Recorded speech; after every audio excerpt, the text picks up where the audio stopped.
Hey everybody, it's Solvi.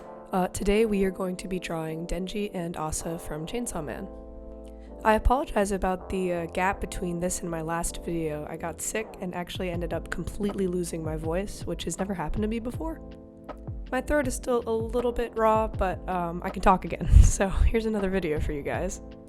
Anyways, you can see that I've been toggling between cleaning up my sketch and also laying down colors, getting down the lighting, and the atmosphere for this piece, as well as using the liquify tool to correct any mistakes that I've made, fix proportions, make sure things are looking symmetrical. It's not completely clear at this point in the process, but I'm drawing Asa and Denji inside of a movie theater, which, if you are a fan of Chainsaw Man, is kind of an obvious choice. The author, Tatsuki Fujimoto, is a huge fan of movies and cinema, and so am I. You can see that I actually decided to add some text as well to give this more of a poster style feeling, which again I think also adds to the whole theme of movies. You can see that I spent actually a decent amount of time cleaning up the environment, making sure that the backs of the seats made sense before moving on to the faces, which I don't normally do. Normally I start with the faces and figure everything else out along the way. And you can see that I'm still ignoring the faces as I add some detail and depth to their clothing as well. I'm not totally sure what happened, but Denji's jacket and t-shirt came together really quickly, really naturally for me, so that was a nice little surprise. The extra lighting across Asa's skirt was also a happy little accident, but I'm really happy with the way that it turned out looking. On the other hand, Denji's face was actually pretty difficult for me. For some reason, I have a lot of trouble capturing what makes Denji look like Denji and not just a blonde anime guy. I think that his face was too round at first, but I ended up going back in with the liquify tool, hardening up his jawline, making him look a little bit more gaunt, a little bit more pointy. Asa's face, on the other hand, I had a lot less trouble with, so that's good.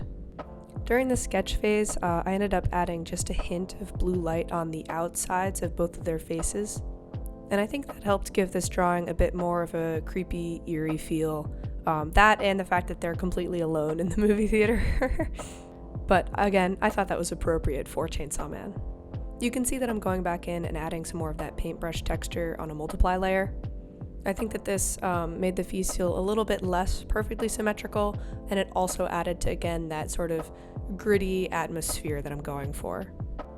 You might have caught it at the beginning, but this is another piece where I took a photo of an acrylic painting, set it to black and white, and then put that on an overlay layer, again to give the whole piece a little bit more grit and texture, which is a look that I really like. You can see that I've finally started rendering some of the hands.